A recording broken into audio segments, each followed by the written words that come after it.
Normally their duty is to protect. Today in Paris it was to protest against a system they believe is making their jobs harder and potentially putting them and their country at risk.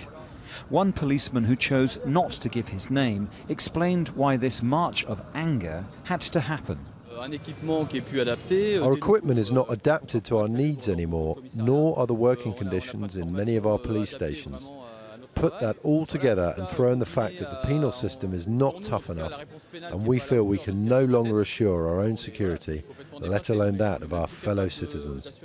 The protests here are part of a pattern that has seen officers across France take to the streets recently.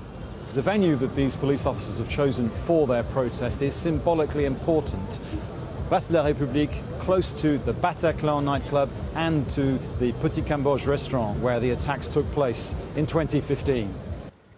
Those attacks were part of a spate of incidents over the past 2 years. In January 2015, the gunmen who carried out the Charlie Hebdo killings murdered policeman Ahmed Merabet as they fled the magazine's offices.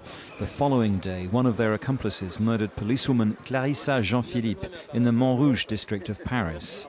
The Bataclan attacks were on a larger scale, with far greater loss of civilian life, and which demanded a massive nationwide police effort.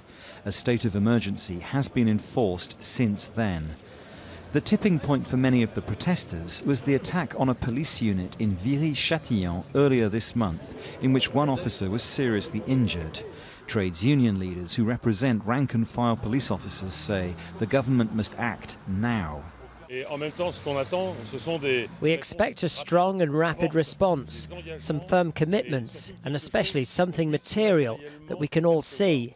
It's clear that there must also be a discussion on the relationship between the police and the justice system, and particularly with the weapons training our colleagues receive. President François Hollande says the government supports the police and is trying to ensure officers have all they need to do their jobs. He says several thousand new officers have been recruited to plug the gaps.